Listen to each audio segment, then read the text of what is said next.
The X Zone Radio Show with Rob McConnell is largely an opinion talk show. All opinions, comments, or statements of fact expressed by Rob McConnell's guests are strictly their own and are not to be construed as those of the X Zone Radio Show or endorsed in any manner by Rob McConnell, rel-mar McConnell Media Company, the X Zone Broadcast Network, its affiliated networks, stations, employees, or advertisers.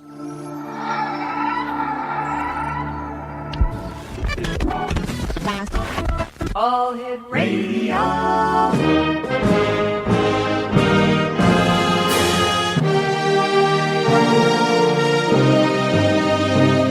Welcome to the X Zone, a place where fact is fiction and fiction is reality.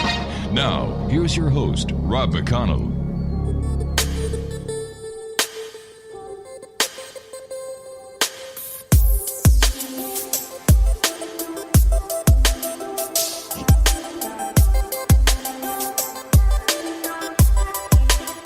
And welcome back, everyone. This is the X Zone. I am Rob McConnell, and we're coming to you from our broadcast center and studios in Hamilton, Ontario, Canada.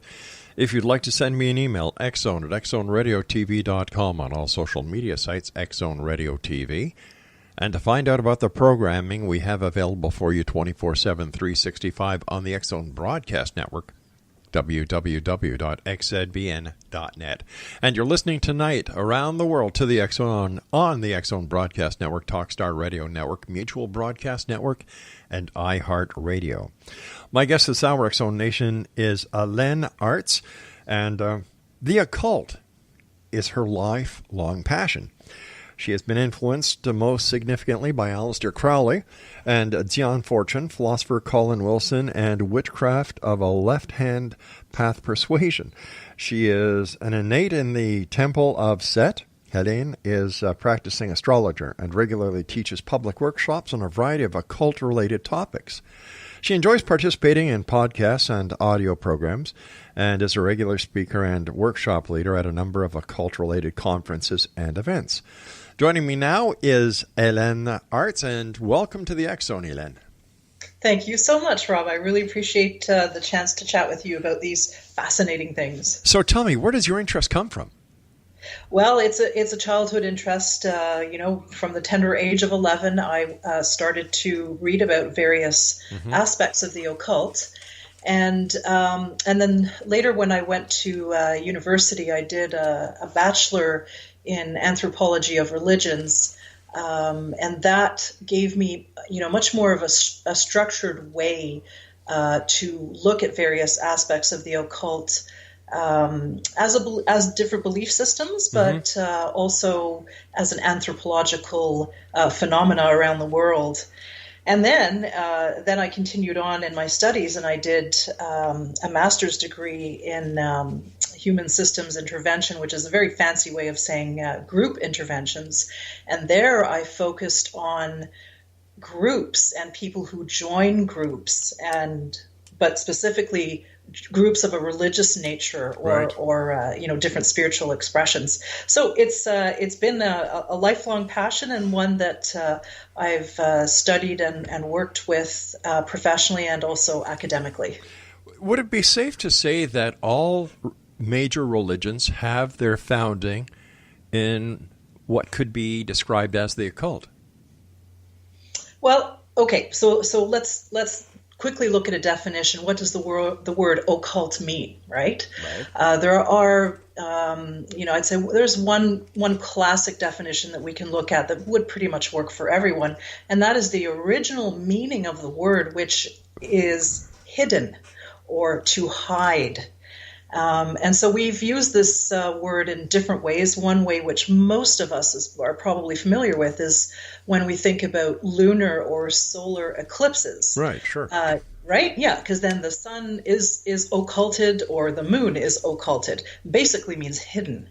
So, when we look at sort of roots of religions, I think certainly aspects that are hidden from everyday society, from the mundane world, definitely they form a part of religions, because then you have, only certain people who have access to the mysteries, right? So this could be the priest, this could be, whoever the leader of that religious community is. I would, however, say that there's probably a pretty big difference between the occult as found in, sort of established religious institutions that we know of, and occult as it is practiced by occultists. There, I would say there's a differentiation. What would the difference be? Well, if we're looking at the word religion and what religions are, typically what they have as an approach, certainly a philosophical approach, and also a lifestyle approach, is that basically you're not quite good enough on your own. So if we're going to look at Christianity as one example, but obviously there are many, as you know. If we're going to look at Christianity, Catholicism, we'll pinpoint it that way. If you're not saved, or if you're not baptized, or if you're not doing certain things, your mortal soul is in danger, correct? Yeah, if you're not part of the flock, get the heck out and we'll stone you. Yeah, exactly. No. So what's that saying? I mean, that's basically saying that, you as a human being are inherently flawed. There's something wrong, with you creature. Right. So you need to be saved. Or you need to do certain things that will put you in good stead with some power that is bigger, better, higher, certainly more powerful than you are. So you have to follow certain rituals in order to be part of the club. You have to follow certain rituals, and you have to, certain dogma, right, certain practices, all of that stuff. Whereas when we're looking at occult with occultists, there's a different attitude there, and the attitude there is more that there are abilities and skills and information that we can access without the need of a higher power. That we have the right to have the access to this, and then that's where we get into the realm of the occult and occultists. So they're very different approaches. So where does magic fit in with the occult? Mm-hmm. So when we look at magic, that word comes to us from the Latin magicus.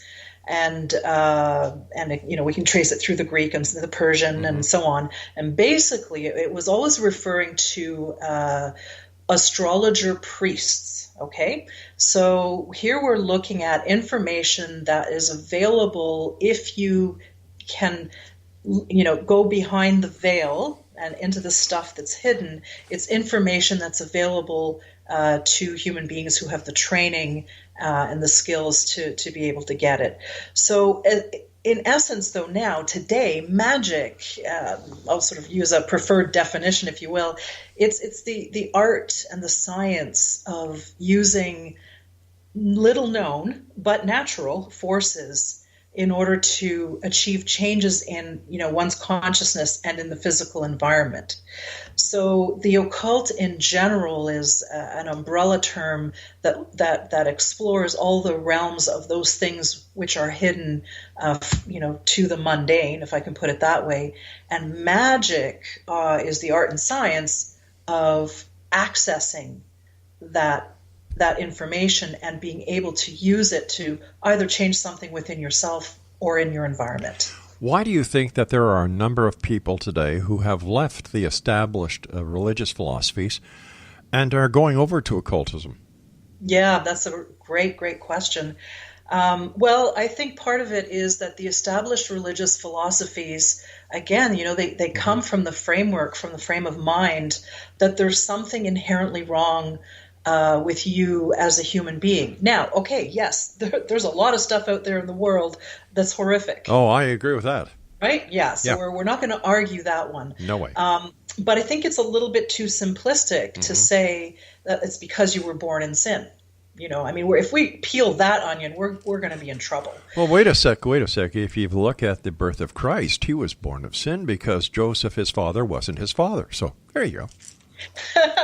Yeah, lots of ways to decode that one. That's for sure.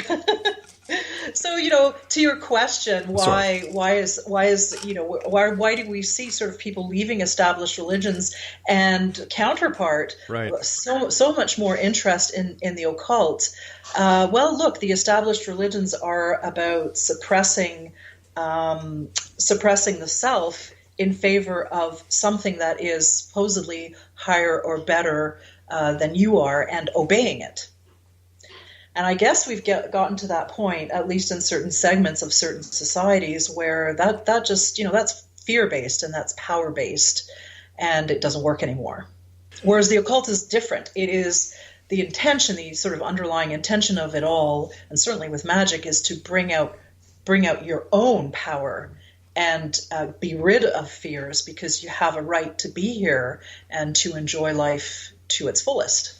Helene, you and I have to take our first break. Please stand by. X Zone Nation, Helene Arts is our special guest this hour. www.witchhollow.ca. And this is the X Zone, a place where people dare to believe and dare to be heard. It's a place where fact is fiction and fiction is reality. We're heard Monday through Friday from 10 p.m. Eastern until 2 a.m. Eastern, right here on the X Zone Broadcast Network, Talkstar Radio Network, Mutual Broadcast Network, iHeartRadio, and around the world on TV with Simul TV. We'll be back on the other side of this break talking about the occult, magic, witchcraft, and much more. Don't go away.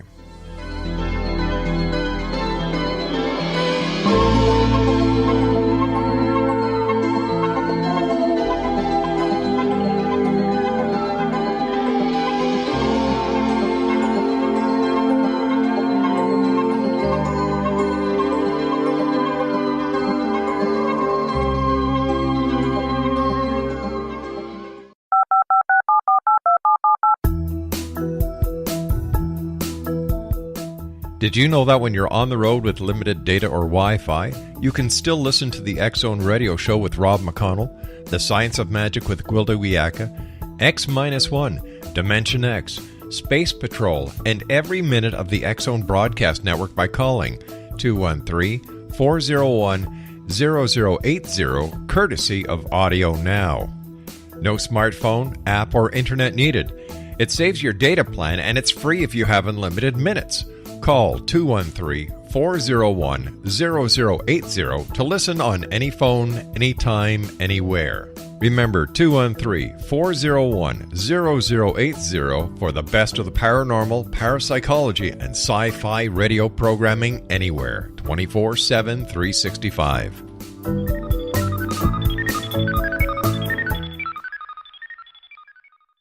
You have heard of the X Zone? Now watch it on Simul TV.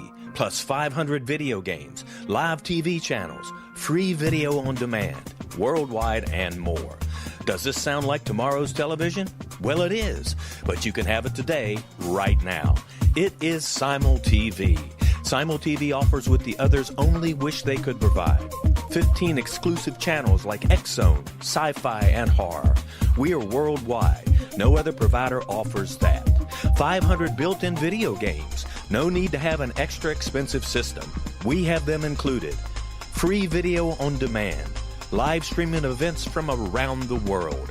Interactive online network, and much more. Tomorrow's TV today. Simul TV. Sound too good to be true? Well, it's not. You can have Simul TV today. Sign up at simultv.com. Do it today.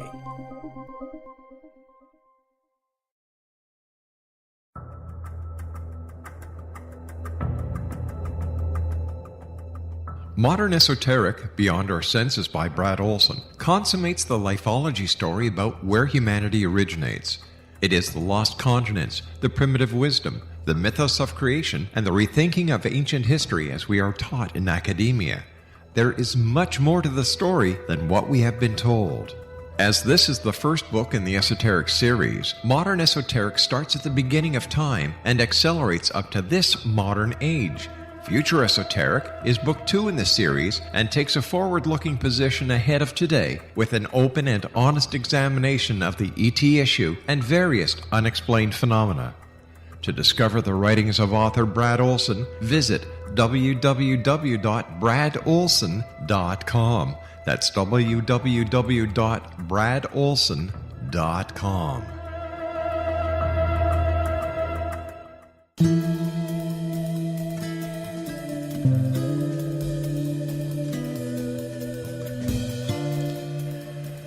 Welcome back, everyone. Don't forget, if you'd like to find out about the great programming that's available for you on Simul TV, how you can actually get a top set that comes with 500 video games, access to over 80 live channels, old movies, movies on demand, and a lot more for a price that you will not believe. That's why I'm not going to say it to you. Just go to www.simultv.com and get all the information there, and you'll thank me. You really will. Exonation Helene Arts is our guest. We're talking about, well, the occult, magic, witchcraft, and much more. Her website is www.witchhollow.ca. We were talking about a little bit about magic before we went to the commercial break, Helene. Mm-hmm. What can you accomplish with magic? Well, let's look at it this way. Magic assumes an experience of subtle energies. So, for example, we can only see about 1/70th of the light spectrum, right? Yes. Yet we what we cannot see still affects us, such as X-rays and ultraviolet light and so on. True. So, right. So similarly, magic is about focusing more subtle, non-physical energies and directing them to create change, whether that's change in the self or change in one's environment. So that means that to go about doing this requires experience, requires training to improve the power of the mind, and very specifically to improve or strengthen, one's will. So if, one of the aims of magic is to train the mind by harnessing and making more consciously accessible such higher faculties, so, as intuition or inspiration, creative imagination, and by drawing on the power of the unconscious, or subconscious, to try and use more than, the certain percentage of our brain's capacity than we normally do, then what you're doing is you're really working hard on yourself. And in doing so, practicing magic tends to act as like a deconditioning mechanism. Yes, it can be a subtle process, but the longer you practice, the more you change, and the unnecessary inhibitions and stigmas and guilts and sin complexes that various aspects of society builds in are removed bit by bit. So how do we take what we've talked about in the occult with magic and relate it to what people call witchcraft? Yes. Okay. So witchcraft, when, there are going to obviously always be different interpretations and explanations. So I'll say that right off the bat. But I think pretty much the understanding of the word witch comes from one of two places. Here we're talking old Anglo-Saxon terminology. So wise, for the word wise. So the craft of the wise. Or it also can mean to bend, like you would, bend a branch of wood and make furniture out of it, right? So you can warp it and you can weave your reality. So it's the craft of being able to do that. So essentially, a witch is someone who practices witchcraft, and this means that he or she senses and uses the subtle powers of reality that we typically don't tune into to accomplish ends that are deemed, in many cases, magical by their cultural context. So actions that I'm talking about here could include divination or healing, communication with spirits or entities, casting spells, weather working, dowsing, a whole vast range of possibilities. So basically what makes one a witch is that they work with the unseen powers, if I can use that word, to produce results in the manifest universe. And so that is also a way of describing what magic is. So the two are very interrelated. So it's funny, it would seem, based on your description, that witches were the first scientists. Yeah, that's a really interesting point, because when we're looking at what witches do, and let's remove the whole idea of what Hollywood says witches do. I agree. So people who actually practice witchcraft, they are working with the natural sciences. Yeah. Bottom line, like there's no way around that one. And to have that kind of knowledge means that you know your science, you know your natural science, and you've done a heck of a lot of experimenting as a scientist would do, right? Well, of course, and when we go back in time, we understand and that people should know that it's because of the work of what we now today call witches, the little old ladies who knew everything about every herb and every spice that was found, were actually the forerunners of the pharmaceutical industries as well as modern-day medicine. Yeah, 100%. And if we look at it from a cultural perspective, we can use the word witch, might be a little bit more appropriate for, a Western European context. But we can find the same person, male or female, with these abilities who would be called by different names in different cultural contexts. Right. So a medicine man or a medicine woman. Yes. A shaman. Yep. Right? Yeah, and they're exactly what you said. And they are very highly revered and respected within their communities. Yes, most certainly. These were people who were, that's the person you go to when all else fails on the material realm. That's right. That's right. You talked briefly about Hollywood, and I must tell you that over the 28 years of doing the show, I have had nothing but positive experiences, both on air and off air, with the practitioners who practice witchcraft. A nicer bunch of people, caring, loving, smart, very open.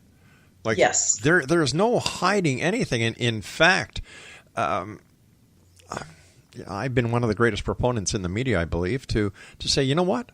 Witches have received a bum rap from Hollywood and every member of the international media. Yes, they have indeed. And I think some of the basics that we can sort of all agree are part of witchcraft. Well, one thing is the veneration of nature. Yes. That's a huge thing in witchcraft and paganism in general, right? But whether this is as a personified natural feature like a mountain or a lake or a spring, or whether it's as a fully articulated, guardian divinity. The cycle of the natural year with the different emphases brought by the different seasons. These are all models of spiritual growth and renewal. Yep. And so, yes, to your point, this is a very positive thing. This is beautiful stuff you're working with. In fact, a great majority of the members of Greenpeace are Wiccan or witches. I didn't know that. That's fascinating. Yes, because of their love of nature, their respect of all the animals. It's just a very positive movement, and it upsets me when I hear other members of the media, just thinking that, oh, well, Halloween is coming, let's get some witches on, and we'll get the cauldron out, and all the craziness that goes along with it, instead of taking a serious look at witchcraft, the philosophy behind it, the history behind it, the contributions that have been made to society that society itself seems to suppress, that this group of people have made over the years. Yeah, yes, and you know, Rob, when you take a look, when you do just a tiny bit of comparing and contrasting, when you look at the legacy that has been left by, you know, the monotheistic, paternalistic religions in terms of what's been inflicted upon the human race, you compare and contrast to, you know, a genuine pagan-oriented religion. Which witchcraft is would fall under that umbrella. You see the opposite of the destruction and the pain, and the brutality that is inflicted on people. You know, people ask me, why? Well, all right, Rob, why do you think Christmas is on December the 25th if you do not believe that Jesus was born based on the information that we have in December, but you believe it was in April? Mm-hmm. Putting that aside, well, come on.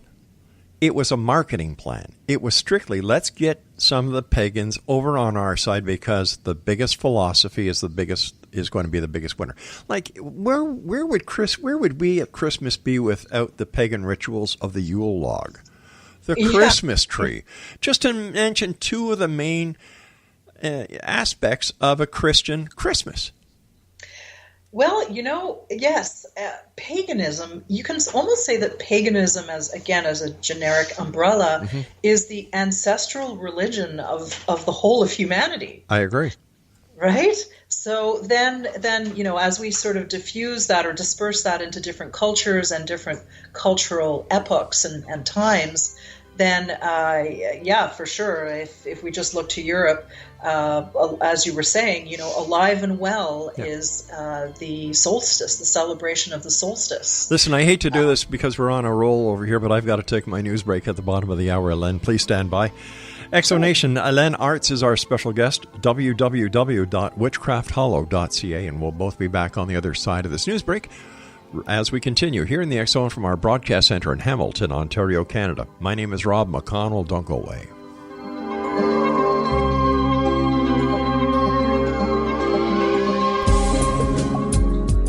From our broadcast studios in Hamilton, Ontario, Canada, to the world and beyond, you're watching the X Zone Broadcast Network, www.xzbn.net.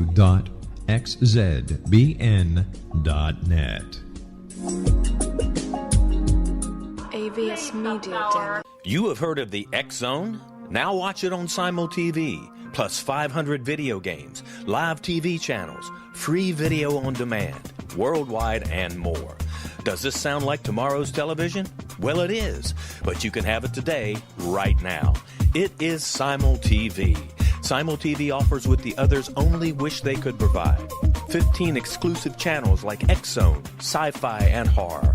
We are worldwide. No other provider offers that.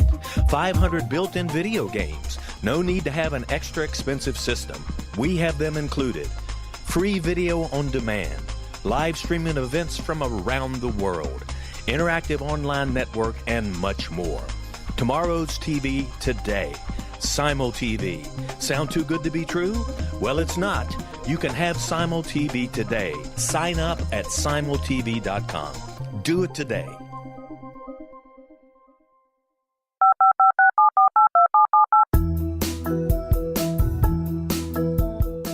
Did you know that when you're on the road with limited data or Wi-Fi, you can still listen to the X Zone Radio Show with Rob McConnell, The Science of Magic with Gwilda Wiyaka, X-1, Dimension X, Space Patrol, and every minute of the X Zone Broadcast Network by calling 213-401-0080, courtesy of Audio Now.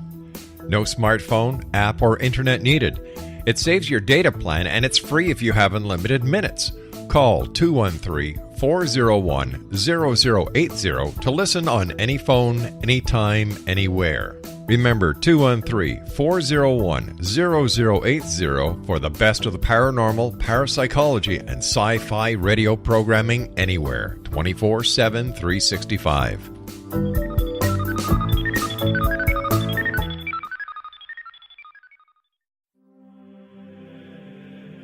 Rob McConnell here, presenting an overview for Nicholas Paul Jennings, author of a fascinating book, Amen. It presents facts revealed by Egyptologist, facts that enable us to understand why Amen is the beginning of creation of God. It provides recommendations for religious leaders of the major religions to unify their beliefs and teach the Word of God. Love one another. Amen informs people how mankind conceived God. It was the Egyptians that developed the concepts of a soul, a hereafter, and Son of God. And finally, after the worship of many gods, they conceived the belief in one universal God, the maker of all there is. For more information, visit www.futureofgodamen.com. That's www.futureofgodamen.com.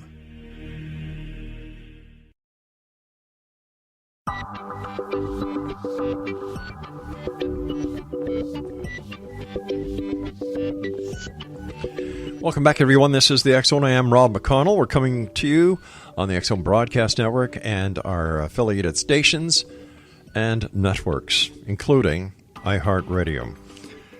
Helene Arts is our special guest. She is in one of the most beautiful cities in Canada, and that is our capital, Ottawa. Her website is www.witchhollow.ca. How do you, as a very, you're a professor, you hold 2 degrees, you've got a degree in religious studies, you've got an MA in human systems intervention, you're a very excellent speaker. How do you feel when Halloween comes around and you see how society portrays witchcraft? Well, there's a certain aspect of it where you can have fun with it, right? Sure. It's okay to do that. It's kind of fun to go into the creepy aspects of Halloween, the dark side of life, with the ghosts and the skeletons and all of that good stuff. There's nothing wrong with that. I mean, that's reality.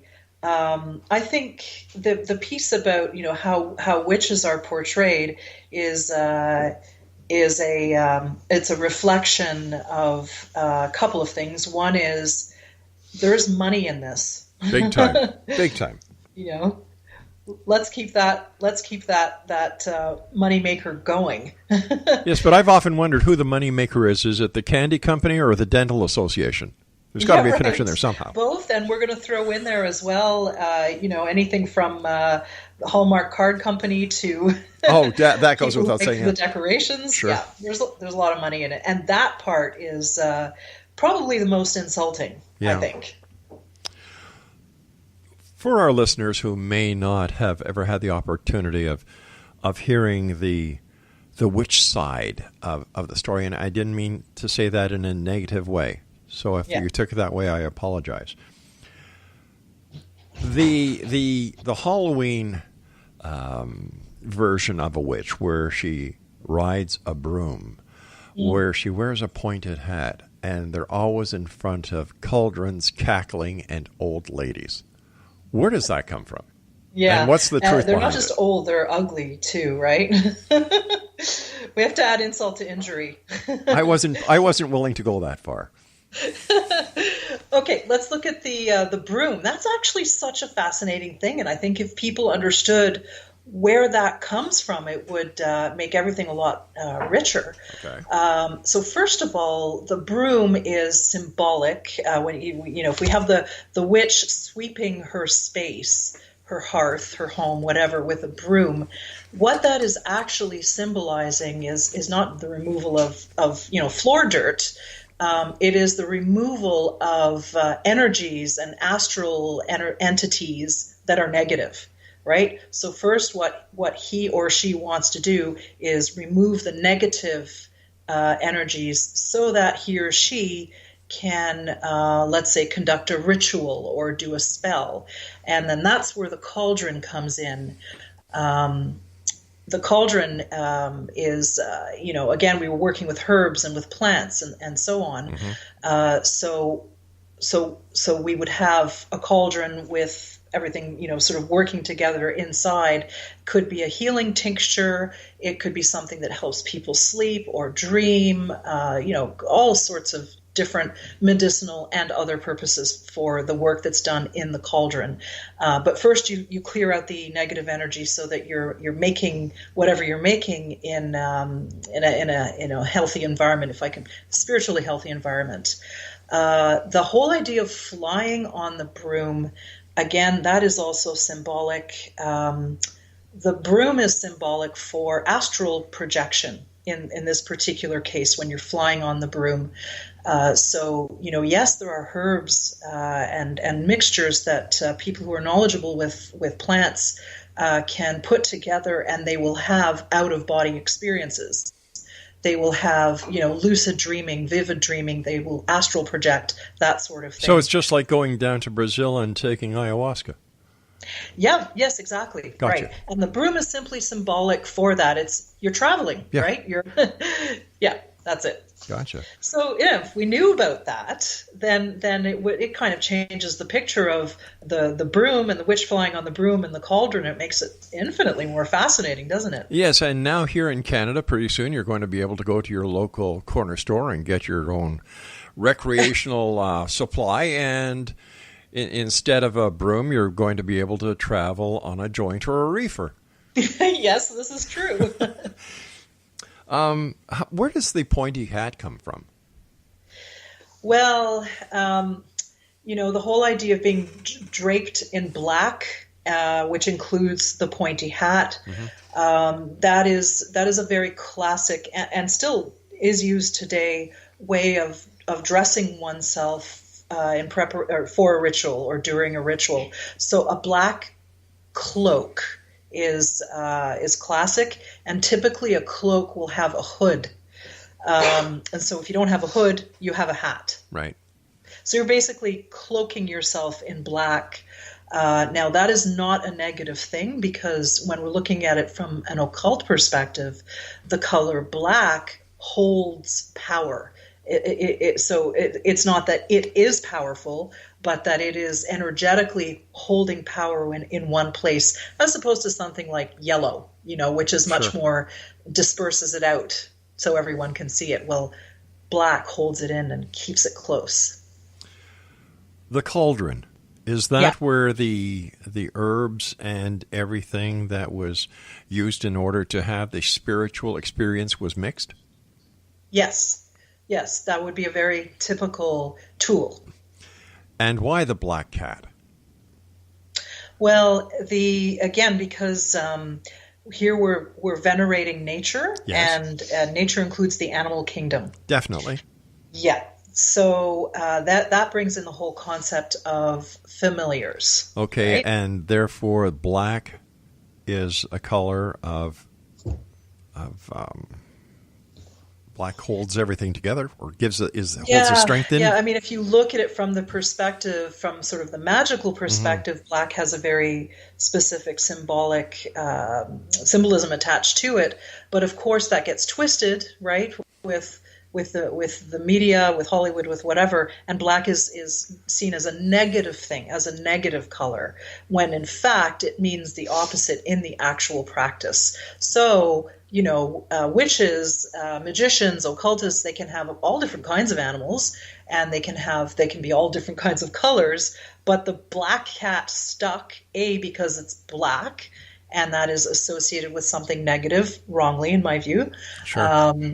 And then the cat, there's a bit more mystique attached to a cat than a pup. The whole idea of the 9 lives, and they seem to be able to sort of go anywhere without you knowing.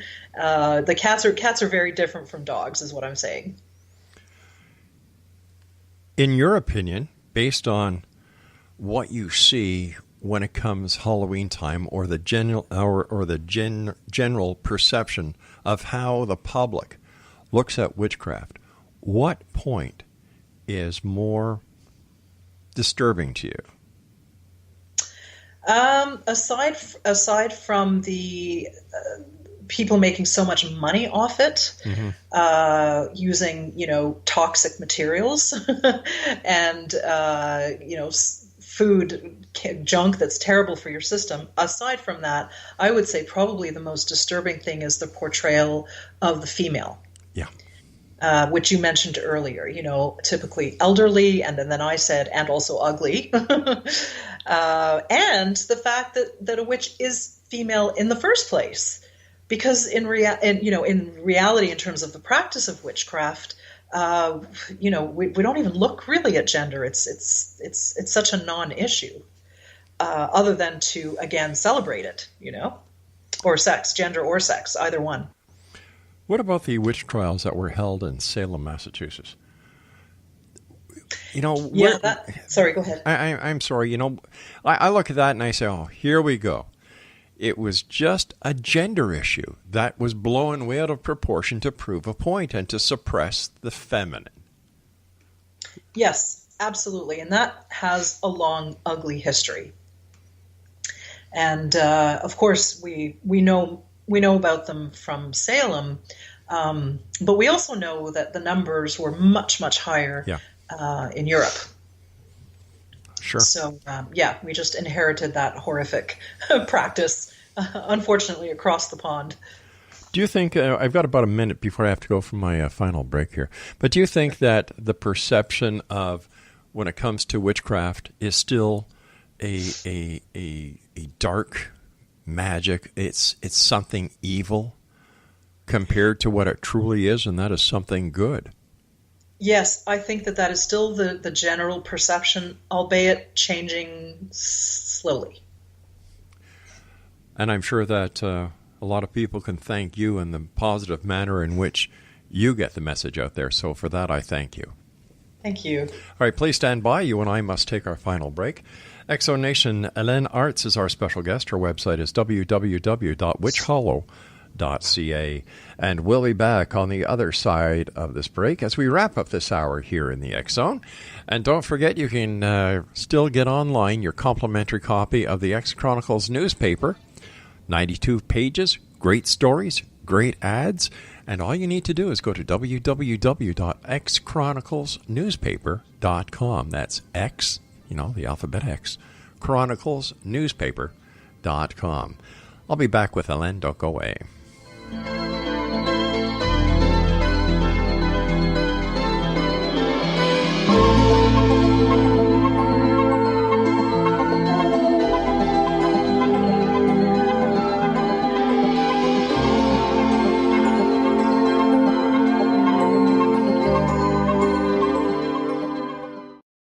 You have heard of the X Zone? Now watch it on Simul TV, plus 500 video games, live TV channels, free video on demand, worldwide, and more. Does this sound like tomorrow's television? Well, it is, but you can have it today, right now. It is Simul TV. Simul TV offers what the others only wish they could provide.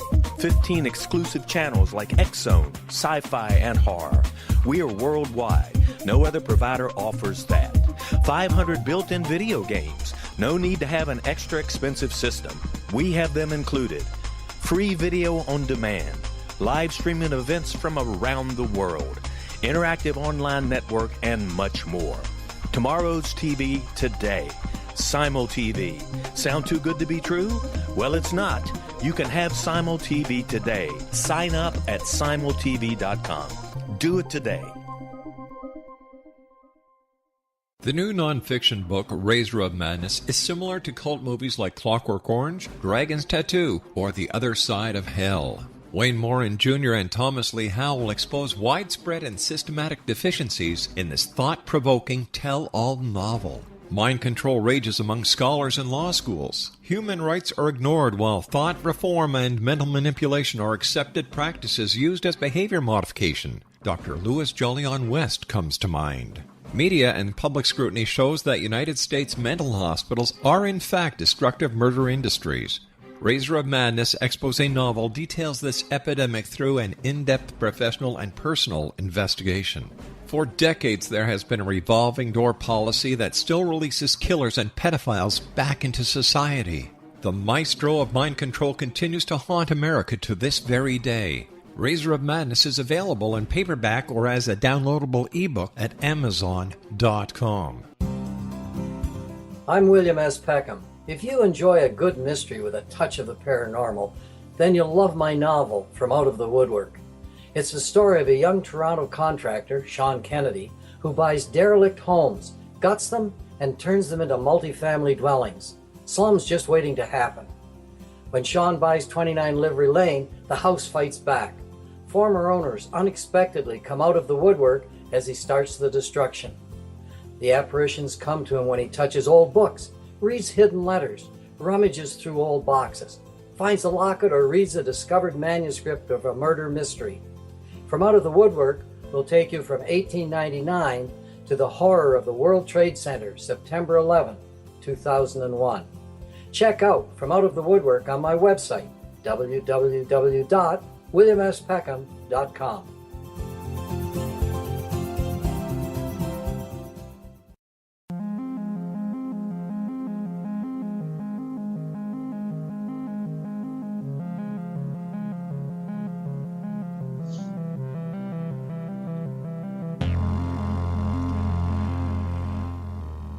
Welcome back to the X Zone, everyone. Helene Arts is our special guest. She is in Ottawa, the capital of Canada, a beautiful city.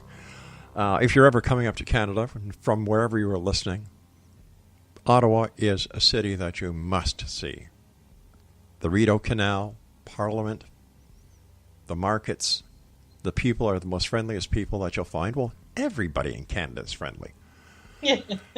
But Ottawa is the capital that keeps this great country of ours together.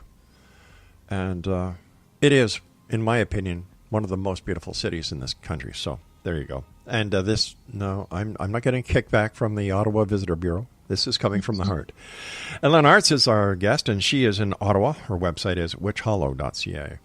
First of all, Helene, I'd like to thank you so much for coming on the show and for doing the great work that you're doing to get the truth out there about witchcraft and about the good that the witches are actually doing to fight evil. Yes, thank you. What is the difference between a black witch and a white witch? Okay, so the colors are symbolic, and it's really too bad. In my opinion, the black is associated with evil, and white is associated with good. I think what people are clumsily trying to say when they use those two terms is about the intention of the person who is practicing witchcraft or magic. So if the intention is to harm or to hurt, then, that tends to be called black magic or black witchcraft versus the opposite intention. And I really think that's what we're talking about when we're referring to those two terms, black versus white.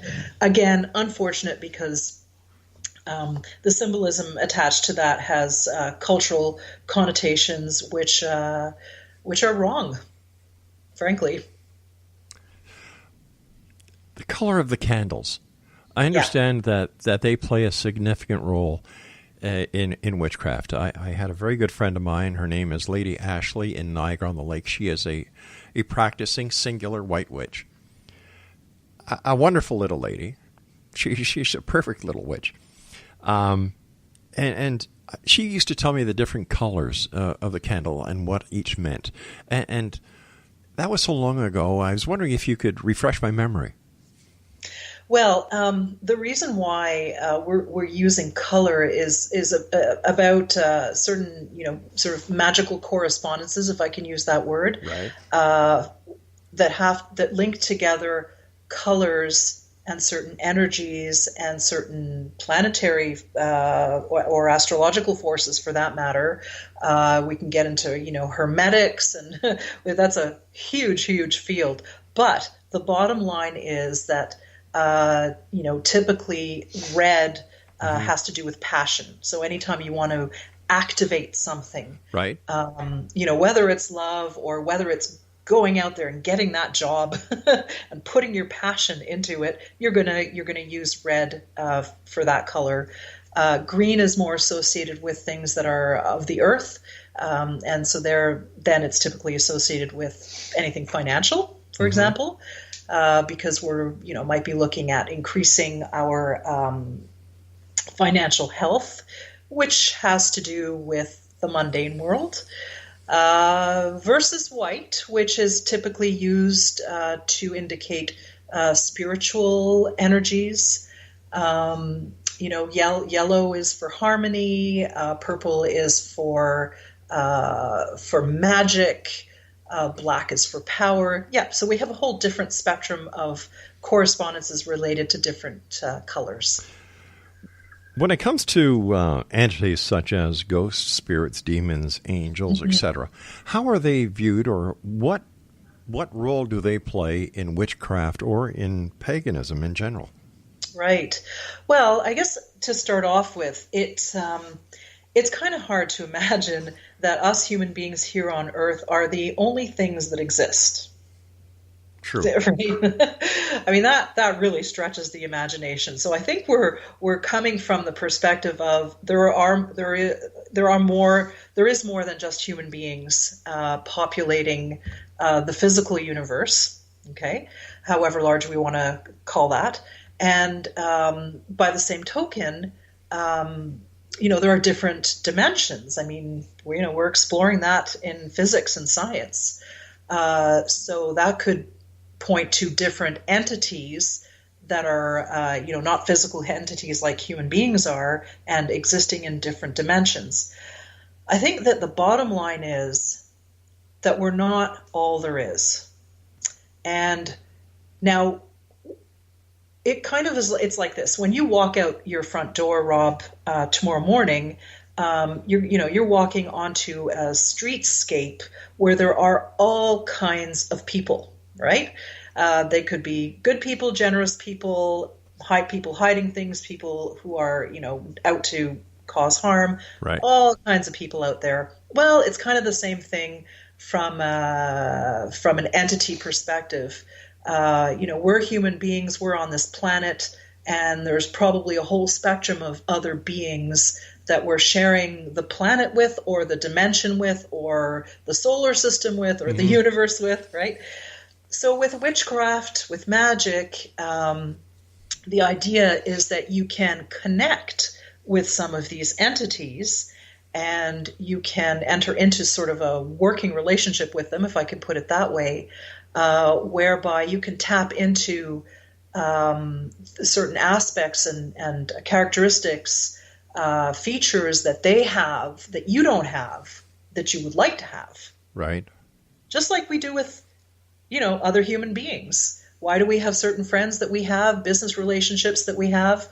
Because there's something there that we want to get out of it, which is not a negative thing.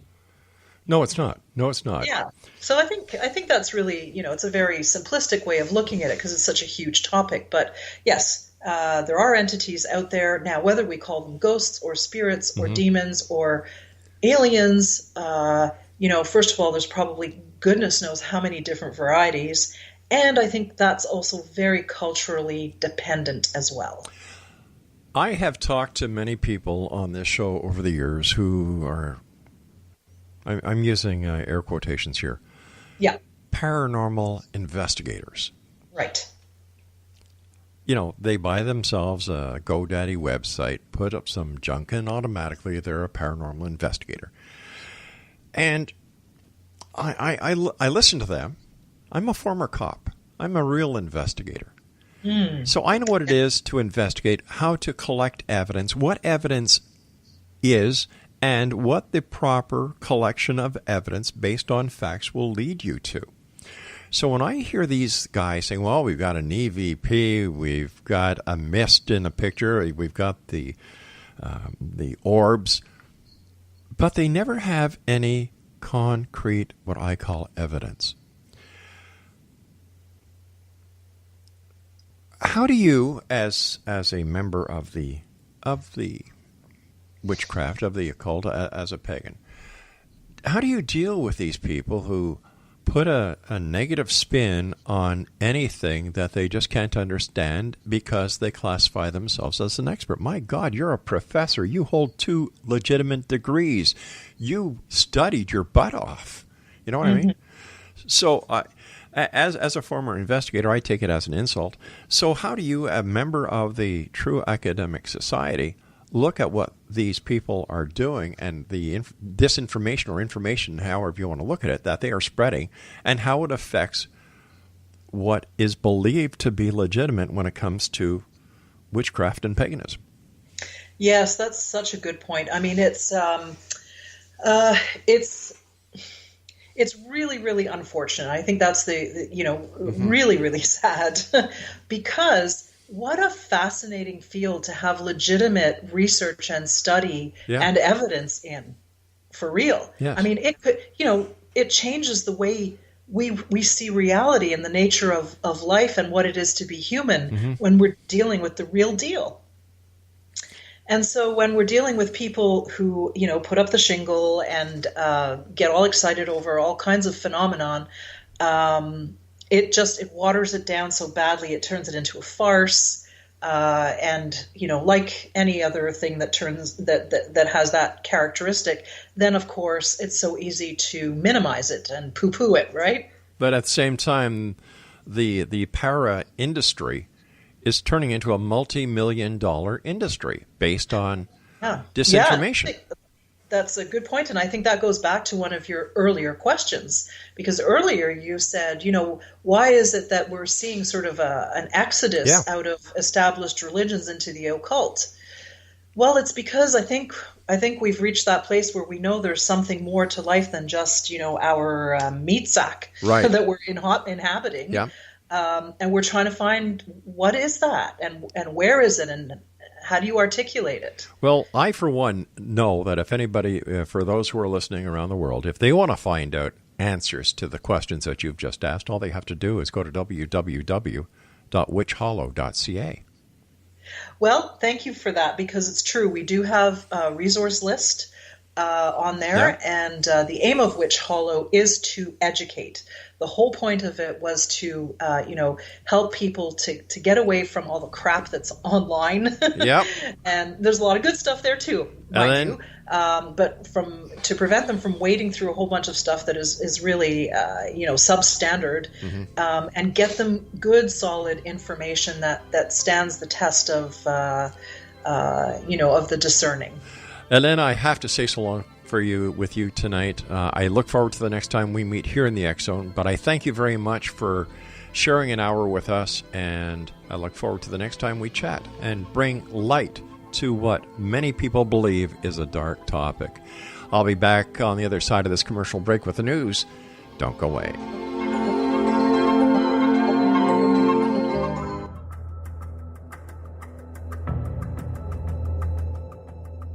Modern Esoteric, Beyond Our Senses by Brad Olson, consummates the lifeology story about where humanity originates. It is the lost continents, the primitive wisdom, the mythos of creation, and the rethinking of ancient history as we are taught in academia. There is much more to the story than what we have been told. As this is the first book in the Esoteric series, Modern Esoteric starts at the beginning of time and accelerates up to this modern age. Future Esoteric is book 2 in the series and takes a forward-looking position ahead of today with an open and honest examination of the ET issue and various unexplained phenomena. To discover the writings of author Brad Olson, visit www.bradolson.com. That's www.bradolson.com.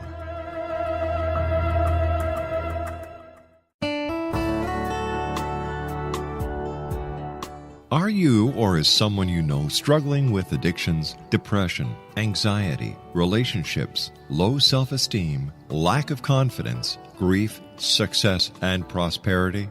Do you know that your subconscious belief plays a big role in the outcome of your hard work? We can help you permanently change the beliefs that may be the reason for your struggles and failures. We care about getting you the return on your investment and the results you are looking for. We can help you be free of the limitations of your past and in realizing your highest potential. We work with people by phone and Skype.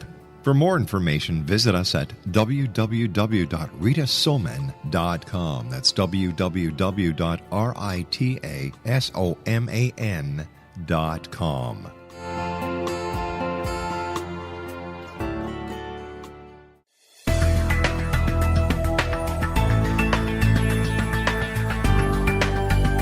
Do you think you have energy problems in your home?